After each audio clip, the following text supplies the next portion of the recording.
There are stories that remain trapped inside us, as if they had been locked away with 7 keys. Some memories are so heavy that it takes us a lifetime to have the courage to tell them. But today, after so many years, I feel the time has come. Because no one deserves to grow up in a home where love never existed. My name is Azira, I am 79 years old, and today I am a serene woman who has learned to value the small joys in life. But it wasn't always like this. I lived a childhood that many people don't imagine could exist.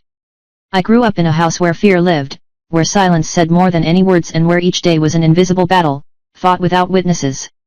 Before I continue, tell me where you are watching this account of my life from. Take advantage and subscribe to the channel and like the video. This helps me a lot. I was born in the interior of Purana in 1945, in a small town with dirt streets and simple houses, where everyone knew each other by name. To outsiders, my family seemed normal. A hard-working father, a dedicated mother, 2 well-dressed children going to school every day. But inside that house the reality was different. My younger brother, Joachim, and I learned early on that our lives were not like those of other children. My father, Mr. Americo, was a respected man in the city, tall with a serious look, always well-dressed, and he worked as the owner of a small grocery store. In the shops, he smiled at his customers, did credit for his neighbors, and even played with the children who passed by. But at home he was a man of few words and a closed expression, and when he spoke, his words weighed like lead. My mother, Dona Helena, was a beautiful, delicate woman, but she seemed to have extinguished her own light over the years. I don't remember ever seeing her smile for real. Her laughter, when it appeared, was always shy, restrained, as if she were afraid of being too happy. She didn't work outside the home, and everything we had depended on the money my father brought home from the grocery store. This made her a woman without choices, without freedom, without flight. Since we were little, Joachim and I knew that we needed to toe the line. We didn't make a mess, we didn't talk loudly in the house, we didn't question anything. Our routine was calculated, always walking on eggshells. My mother taught us that we should be obedient, respectful, and never do anything that would displease our father. But what displeased him? This changed according to the day. There were times when a simple look could be interpreted as disrespect. And in those times, silence was our best defense. Joachim was always a more sensitive boy. While I learned to hide my emotions, he couldn't do the same. I remember well seeing him huddled in the corner of the room after some tough talk with our father. I wanted to protect him, but what could I do? I was just a girl. At school I envied the other children. I heard my classmates talk fondly about their parents, telling me how spoiled they were, how they received gifts, or how they spent afternoons playing in the backyard. I just lowered my head and pretended to be distracted. No one could know what things were like at home. What happened inside our house stayed inside our house. That's what my mother always said. On Sundays, my mother took us to Mass. It was one of the few moments when we felt free. I liked to see the church full, the candles lit, the smell of incense mixed with the perfume of the ladies who sat in the front rows. Joachim liked to sing the hymns, and I liked to see him smiling. Inside the church we felt that for a few hours we were like any other child. But as soon as Mass was over, we would go home and put our masks back on.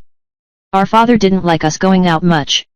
He said the world outside was dangerous, that people were fake, that the city was full of gossipers. He liked to keep his family under his watchful eye. Our house had large windows, but the curtains were always closed. From the outside, no one could imagine what was happening inside. I grew up without knowing what affection was. I've never heard an "I love you." I never received a spontaneous hug from my father. My mother was more affectionate, but always discreetly, as if she was afraid of showing too much. Joachim, on the other hand, was always looking for love that never came. He was more sensitive, more vulnerable, and perhaps that is why he carried the heaviest pain. The nights were always the worst. When the sun set, we felt like the day was not over for us yet.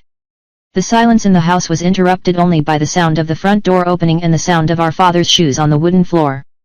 My brother curled up in bed and I pressed my hands to my ears, hoping the night would pass quickly.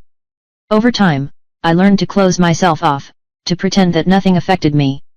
My brother, however, couldn't hide the fear in his eyes. I remember one time, when I was about 9 years old, Joachim came to me holding a broken toy, a wooden car that he loved.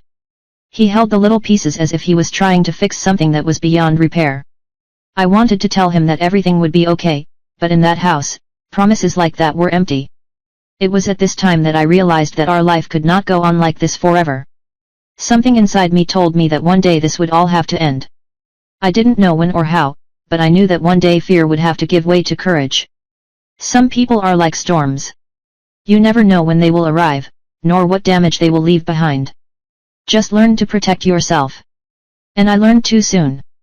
My father, Mr. Americo, was a man of presence, tall, with broad shoulders, and his hair always well combed. And the look that never revealed anything. He spoke little, but when he did, his voice carried the weight of a sentence. He was the kind of person that no one dared to contradict, that a single word was enough for the entire house to fall silent. He didn't need to raise his voice to command respect. His presence alone was enough to make my mother lower her eyes and my brother shrug his shoulders. In the interior of Parana, in the 1960s, men like him were common, strict heads of families, tireless workers, owners of their homes and their families. Respect was earned by fear, not love. But what the neighbors saw was a respectable merchant, who sold rice and beans on credit to the poorest and who participated in the city's festivals as if he were a generous man. No one knew that inside the house the man we called father was a stranger to us. I don't know when I realized that my father was not like other children's fathers. Maybe it was when I started going to school and heard the other girls talk about how their parents picked them up, how they played in the yard, how they brought candy from town. I never had any of that. My father didn't know my favorite candy. I didn't know if I liked dolls or drawing more. He didn't know anything about me and maybe he didn't even want to know. When he got home after work, he followed the same ritual. He would put his hat on the hook by the door, take off his shoes, sit in his favorite chair and wait for my mother to serve coffee. He didn't ask how our day was. He didn't care about our grades at school.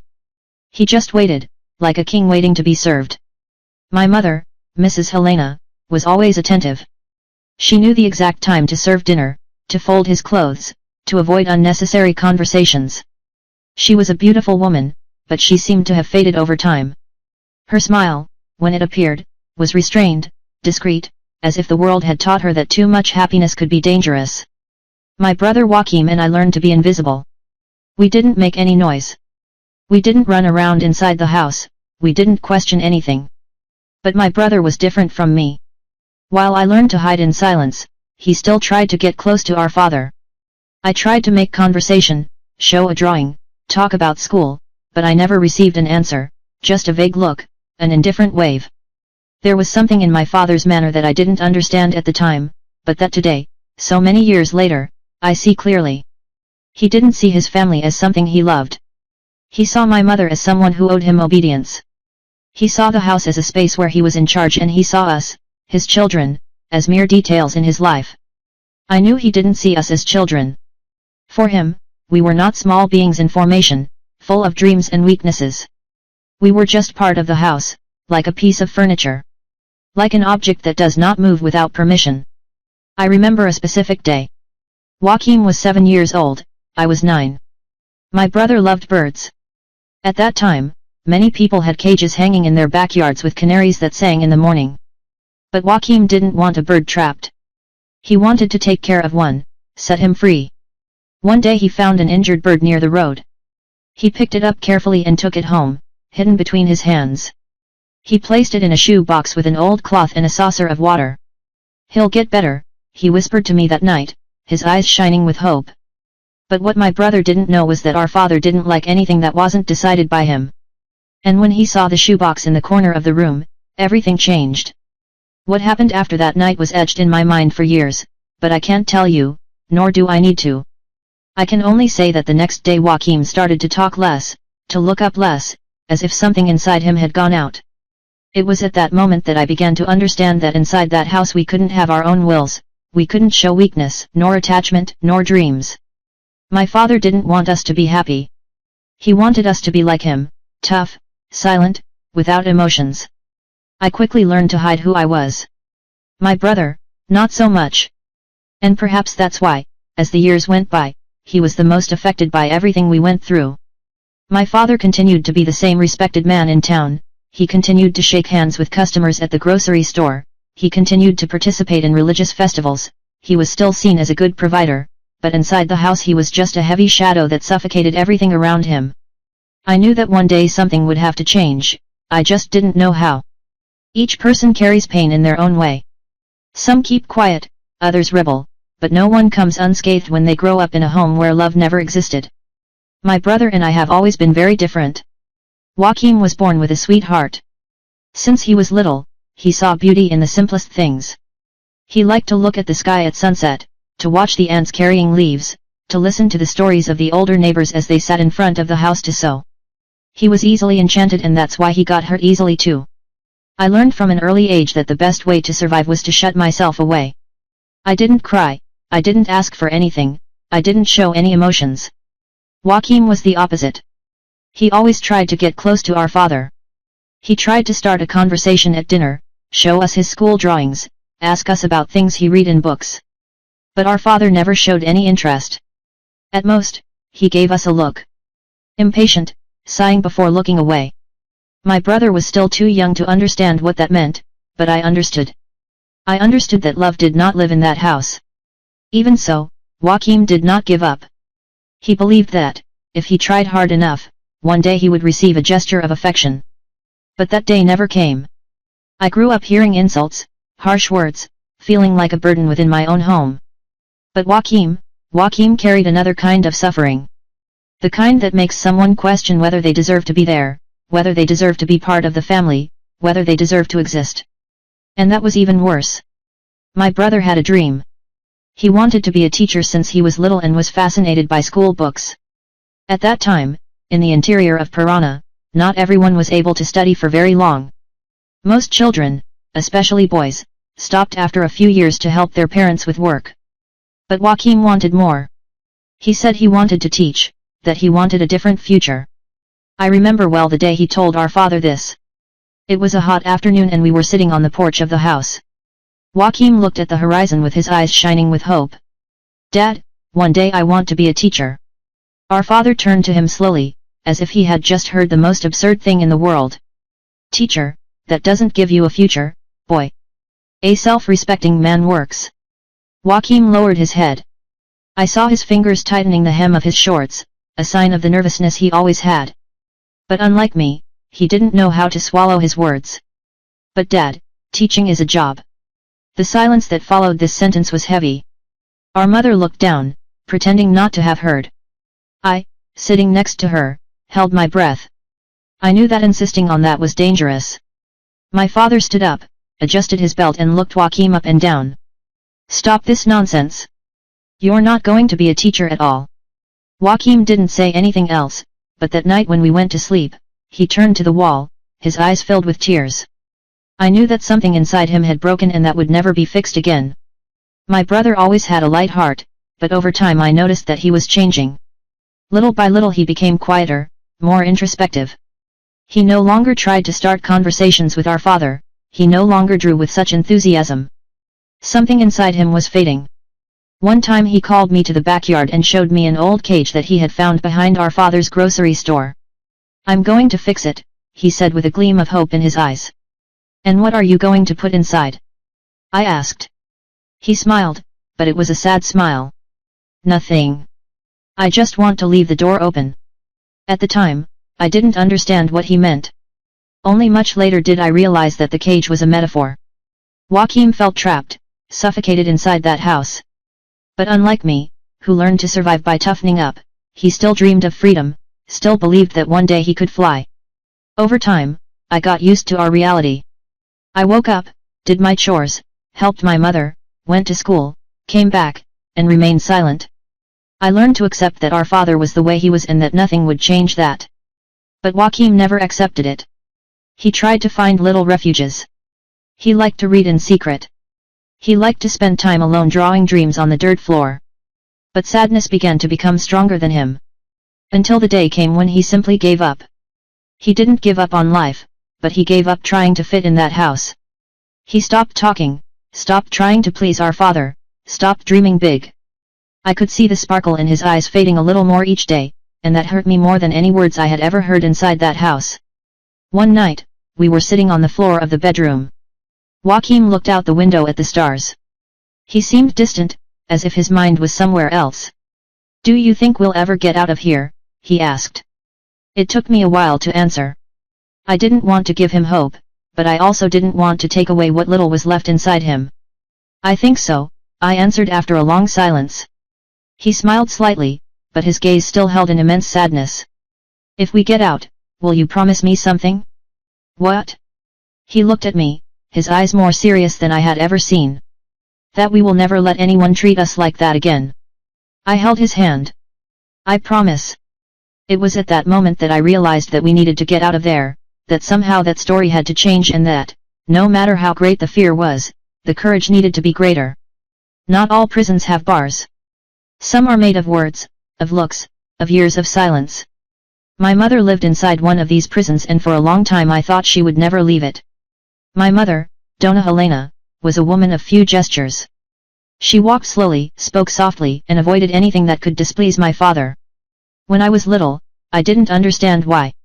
I thought mothers were like in the school books, strong, protective, who picked up their children when they cried and faced anything to defend them. But my mother was different. She seemed to live inside herself, as if there was an invisible wall separating her feelings from the outside world.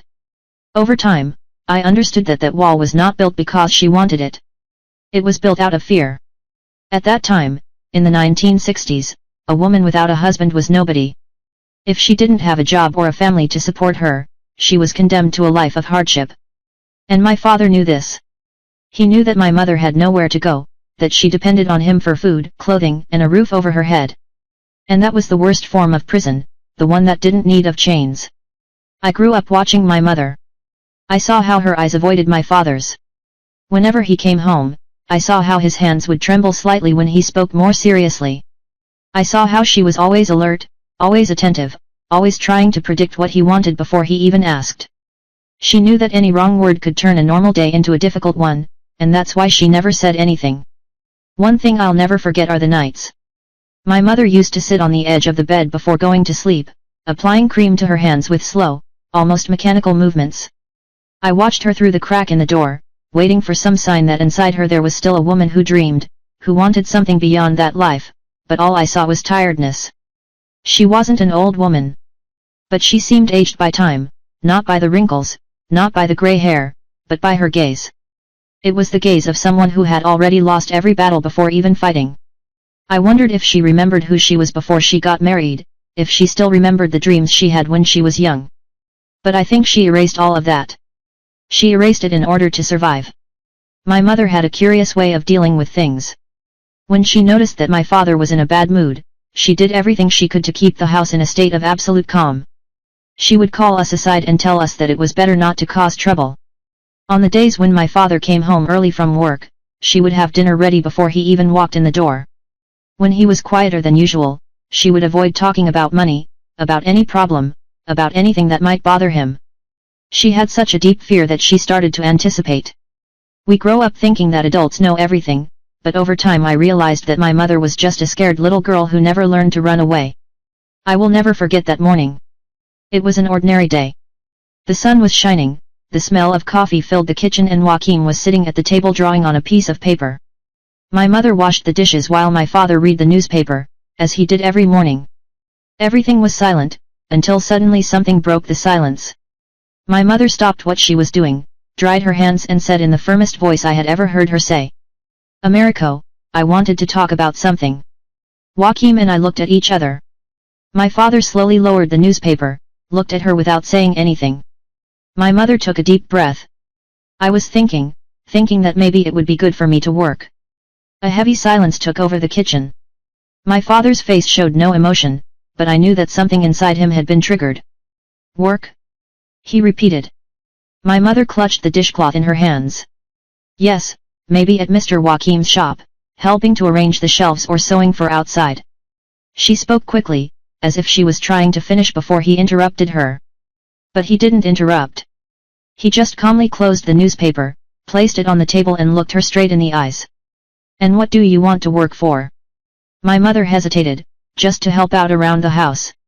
My father was silent for a long time, then smiled at the corner of his mouth. "Help out? I give you everything you need or not?"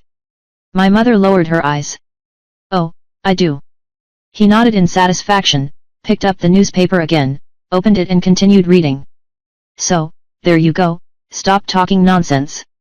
My mother stood there for a few seconds. I saw her breathing heavily, her gaze lost. And then, as if that moment had never happened, she went back to the sink and continued washing the dishes. That day, I understood that my mother would never leave, because she didn't even believe she could.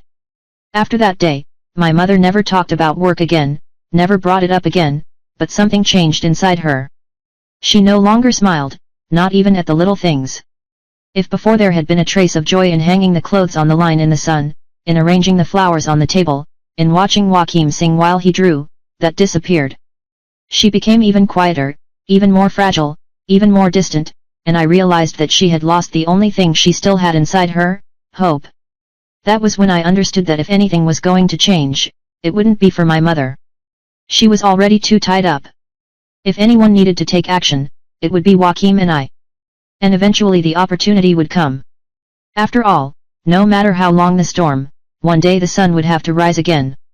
There are pains that time does not heal. Some memories cannot be erased. We just learn to carry them so that they do not stop us from moving forward. But with each step they are still there. Time passed, but nothing changed inside that house. The days were always the same, the routine unchanging. Breakfast served on the table, my father reading a newspaper in silence, my mother walking lightly, stepping as if to avoid awakening something dangerous inside that man. Joachim and I followed the invisible script that we learned when we were little. Do not raise our voices, do not disagree, do not show sadness. In the interior of Piranha, in the 1960s, family life was limited to work, school and religion. Women knew that their role was inside the home. Men knew that their role was to lead. And the children, well, the children just learned to repeat this cycle, but I and Joachim didn't want to repeat that cycle. We knew from an early age that we were different from other children. Not because we had anything special, but because fear shaped us in a way that no one should ever be shaped. I closed myself off, became tough, became someone who swallowed tears before they even reached my throat. Joachim, on the other hand, became a broken mirror. He smiled when he needed to smile, spoke when he needed to speak, but inside I knew he was slowly falling apart. There were times when he seemed distracted, staring into the distance as if he were far away. I would call him and he would take a long time to answer, as if his mind were wandering somewhere else. I didn't know where he went at those moments, but I knew it wasn't a good place. If there was one place where Joachim and I could breathe, it was school. Our school was simple, with peeling walls and time-worn blackboards. The teachers were strict and the wooden desks creaked when someone moved. But it was still a refuge. There we could just be kids. We could laugh quietly during class. We could talk about silly things. We could pretend that at the end of the day we wouldn't have to go home. Joachim was always a good student. He liked math and history. He liked drawing maps in his notebook and solving difficult problems just for the pleasure of finding the answer. I also liked studying, but for me school was just a break. For Joachim it was a dream. He wanted more. He wanted a future, but he also knew that for us the future was a luxury. No one in our house talked about tomorrow. There were no plans, no dreams, just days that repeated themselves. And maybe that's why Joachim started to change even more. As time went by, I started to notice that Joachim was becoming more and more distant. Before, he would at least try to talk to me, try to tell me about his dreams, about the books he read, about what he wanted to do when he grew up. But then he stopped. He would spend long hours in the backyard sitting under the shade of the tree, drawing things that I could understand. Sometimes he would draw birds, other times he would draw open doors. I would ask him what that meant, but he would just smile slightly and change the subject. Until one day he looked me in the eyes and said something I have never forgotten. If I were a bird, I would fly away from here. I wanted to say something to comfort him. But what could I say? I wanted to fly too, but our wings hadn't grown yet. My mother noticed that Joachim was different. She didn't say anything, but her eyes betrayed her concern. Sometimes she would run her hand slowly through his hair, a rare gesture of affection. Other times, she would sit close and try to talk, but he never said much. I think somehow my mother knew we were trapped. She held the same sadness in us that she had carried for years. But unlike us, she had already accepted this fate. Joachim and I still had hope. And it was this hope that made us more restless every day. Joachim and I never talked about it, but I knew he had a plan. I could see in his eyes that he wanted to run away. Maybe not physically because we were still kids. But somehow he wanted to escape. And maybe that was why he spent so much time drawing. Maybe that was why he looked up at the sky so much. I was afraid to ask. I was afraid that putting it into words would make it too real. But deep down I knew. I knew that this place would never be enough for us and that one day something would have to change. It was on a warm night that everything became clearer to me. The moon lit up the yard and Joaquim was sitting on the dirt floor, looking up. I approached slowly and sat down next to him. "What are you thinking?" I asked. It took him a while to answer. "That I don't want to be like our father." I remained silent. I don't want to grow up and feel what he feels. I don't want to look at people as if they were small. I don't want to become a bitter man. I took a deep breath. "So don't." He turned his face to me and at that moment I felt that this was a silent pact between us. Joaquim wanted to break free, and somehow I did too. The thing was how childhood leaves its mark. Some are visible, like scrapes on the knee or scars from falls in the backyard. Others are invisible, but much deeper. Joaquim and I carried these marks. Every imposed silence, every muffled dream, every night we stared at the ceiling, waiting for the storm to pass. And it was there, under the moonlight that night, that I realized that time would not heal these wounds. Only we could heal them. Only we could change this story, and at some point we would do it. There are moments in life that divide our story into a before and an after. When something happens and we know we will never be the same again. That night, everything changed. I always knew that our house was not a home. Houses should be places where people felt safe, where they slept without fear, where there was laughter in the hallways. But ours was never like that. We learned to walk in silence, to speak softly, to pretend we didn't exist. We learned to observe the signs, to predict storms before they arrived, but sometimes they arrived without warning. Back then, in the late 1960s, families lived according to a predictable rhythm. Father worked outside the home, mother took care of the house, children obeyed. On our street, each house had its own routine and they all seemed to follow the same order. The difference was that in other houses the living room lights stayed on late because families talked before going to bed. Mothers sat with their children on the porch to tell stories. Fathers carried the little ones in their arms, pointing out the stars. In our house, the lights went out early and in the darkness we learned that silence was our best defense. It was an ordinary day. Joaquim and I had come home from school, done our homework, and had dinner in silence, as usual. Our father was quiet, but that was nothing new. He was always silent, as if he were chewing on thoughts he would never share. After dinner, I went to my room. Joaquim stood in the backyard, looking at the sky, as he did every day. Nights. I was already in bed when I heard a strange noise. It wasn't something loud. It wasn't something that broke the silence of the house all at once. It was a muffled sound, as if someone was trying to swallow a sob. I got up slowly. My heart was beating fast, because I already knew what that sound meant. I opened the door and saw my mother standing in the hallway, her hands shaking, looking into Joaquim's room. That scene has never left my mind. The way she stood there, as if she was caught between the desire to do something and the fear that assured her, the way Joaquim stood still, his eyes fixed on the floor. The way the silence inside that house seemed to scream louder than any sound. That night, Joaquim became even quieter. I wanted to ask, I wanted to know what had happened, I wanted to find some way to help him, but I already knew. I didn't need to ask, I didn't need to hear anything, because I knew the weight of that look, the weight of someone who has understood long before their time that the world can be unfair, that some pains cannot be shared, that there are things that are simply not spoken about. I didn't know what to do. The only thing I could do was sit next to him in the backyard in silence, looking at the same stars he loved to see so much. And after a while, he finally spoke, "Do you think heaven is a better place?" I swallowed hard. "What do you mean?" He sighed. "There. Things must be fairer, people must be happier." That conversation scared me because for the first time I realized that Joaquim didn't just want to run away from that house, he wanted to run away from everything. After that night, I began to observe Joaquim even more closely. He was different, quieter than ever, he no longer drew, he no longer smiled. It seemed like a part of him had been lost and I knew that if I didn't do something, maybe he would lose himself completely. So, for the first time, I gathered the courage to face my mother. One afternoon I walked into the kitchen while she was washing the dishes. She was distracted and looked tired, as always. "Mom," she didn't look at me, she just kept scrubbing the plate with force. "What is it, Azira?" I took a deep breath. "We need to get out of here." She paused for a second, but then continued washing as if she hadn't heard. But I knew she had. "Mom, look at Joachim. He's not okay." She was silent for so long that I thought she wouldn't answer. But then, in a low voice, she said, "I know." My heart raced. "So why don't we do something?" She took a deep breath. "Why can't I?" I wanted to scream, I wanted to tell her that it wasn't true, that there was always a way out. But when I looked into her eyes, I understood. She didn't believe there was.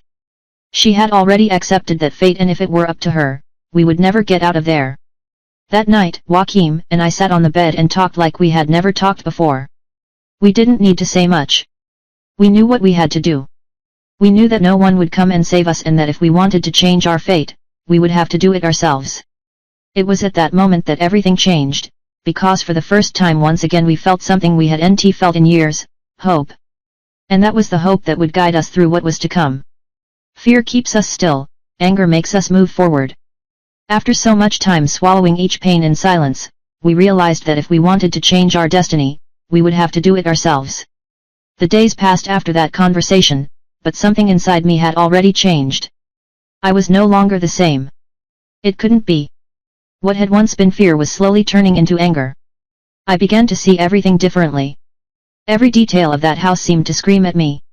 The sound of the newspaper being folded by my father in the living room, the smell of the coffee my mother prepared with her trembling hands.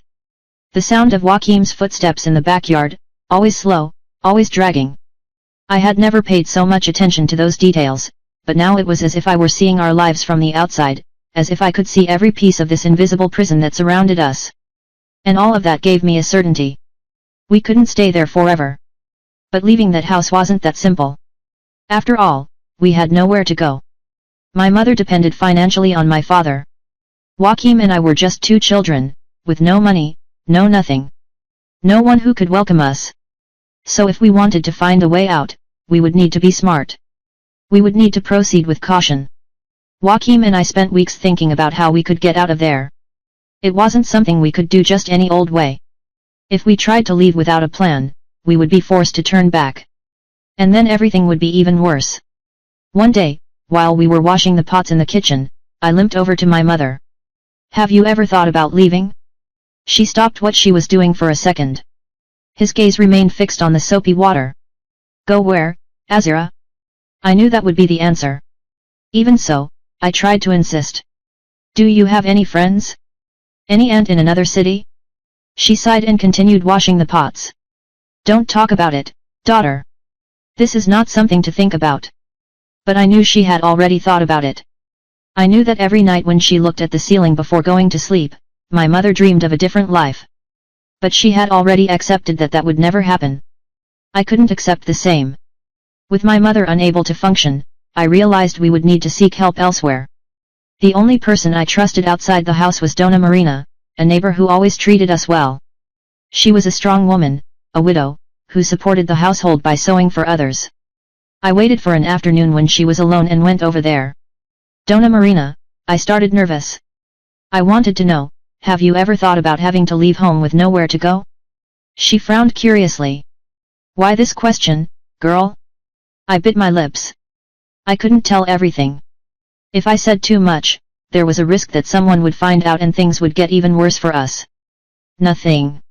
It's not just that sometimes I wish my mom had a place to go, you know?" Donna Marina looked at me for a while and then, in a lower tone of voice, said something that made me understand that even people outside knew about our situation. "Azira, some things in life are not easy to solve, but never forget. No one deserves to live in prison." I wanted to ask more. I wanted to know if she could help. But before I had the courage, I heard a loud noise coming from our house. My heart raced. Without thinking, I ran away. When I got home, I saw my mother sitting on the couch, her hands clasped in her lap. His gaze was lost. Joachim was in the room, lying on the bed, looking at the ceiling. I didn't need to ask. I already knew. I already knew that something had happened, that once again my brother had carried a weight that should never have been his. The revolt inside me grew in a way it had never grown before.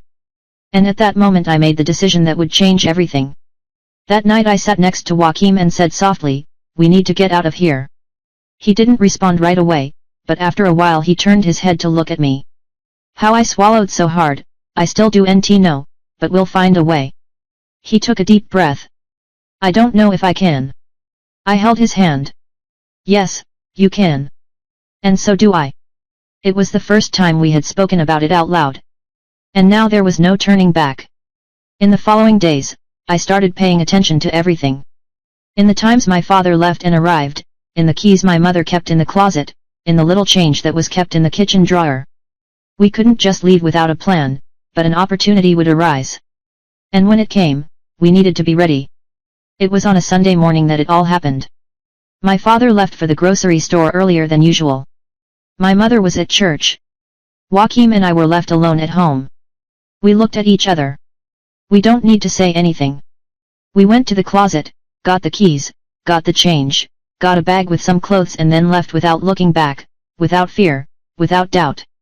From that moment on, the fear that had kept us trapped our entire lives was replaced by something else, courage. And that courage would guide us to what came next. Life has a curious way of settling accounts. Sometimes justice comes quickly, other times it takes a while. But one thing is certain, no one escapes it forever. That Sunday morning, when Joachim and I left the house without looking back, I felt something I had never felt before. Freedom.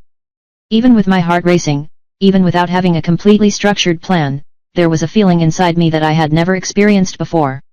I felt that, for the first time, we owned our story. We walked quickly along the dirt road, without exchanging many words.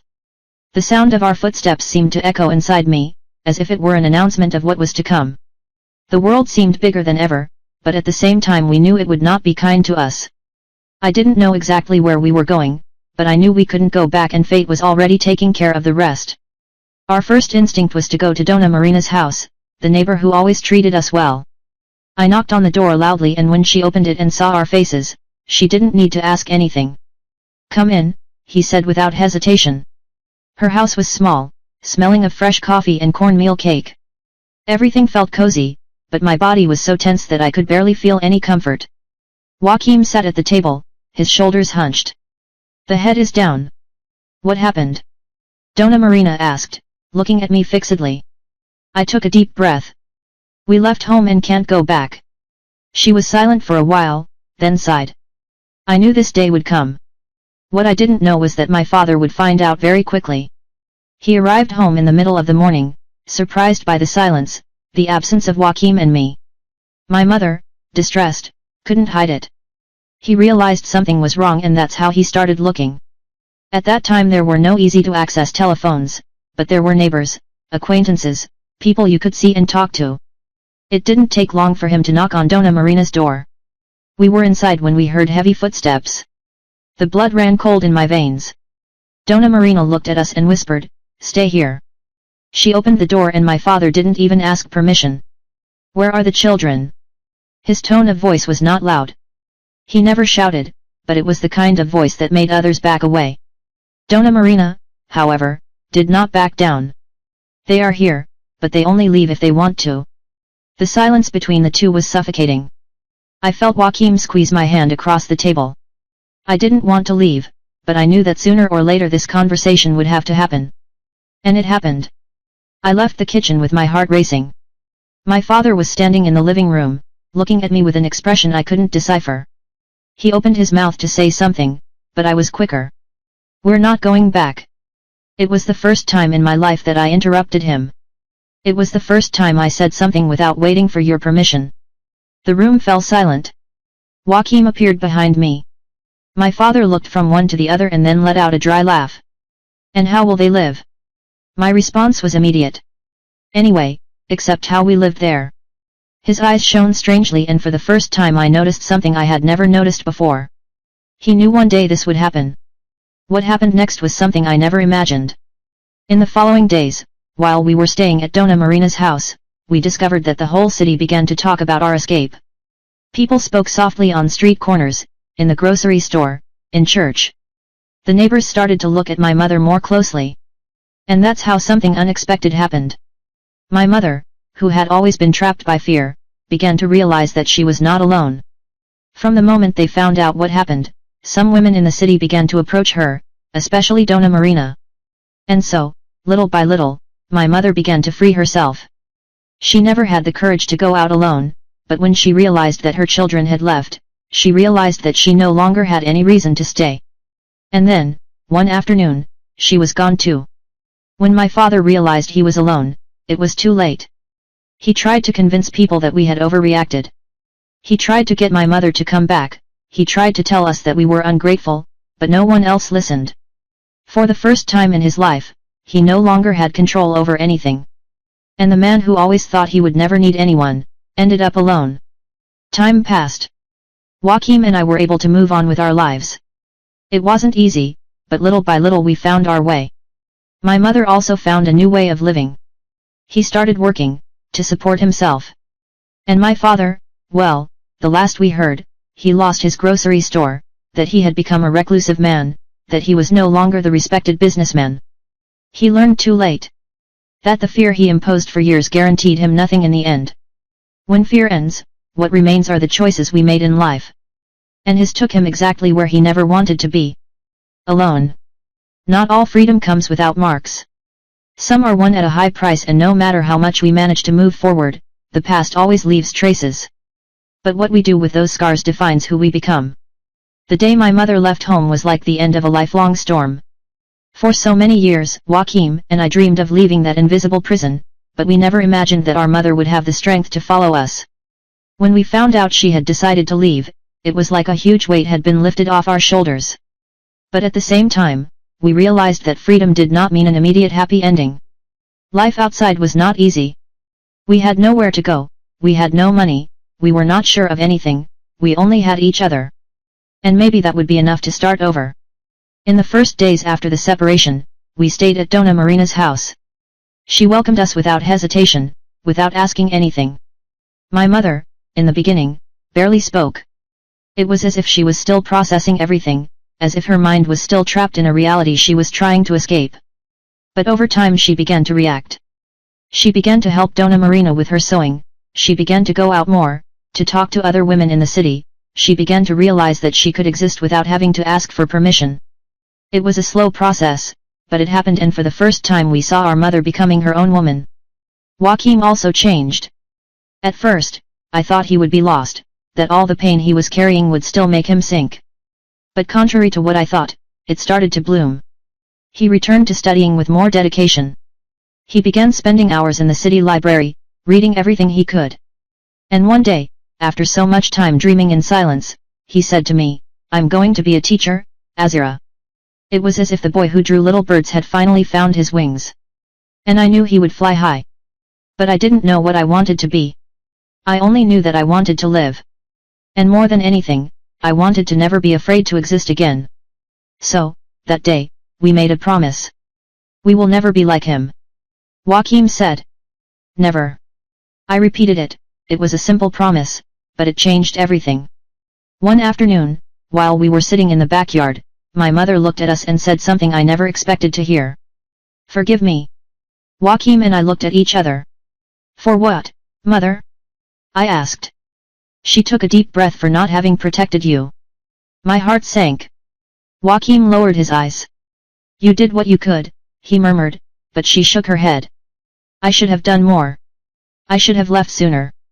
I knew she was carrying guilt, but I also knew it wasn't her fault, because she was a victim too. And the most important thing was that she was free now. Years passed before we heard from our father again.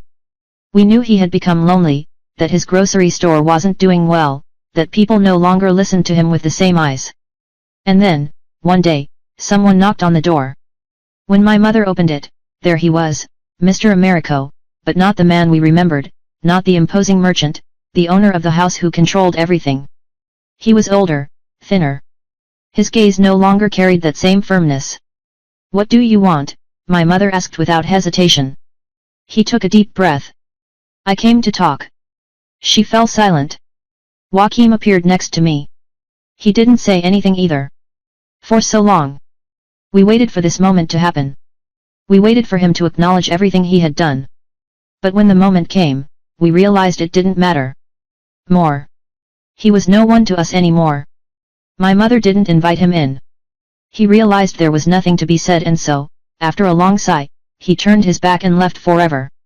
The years passed. Joachim achieved what he always dreamed of. He became a teacher.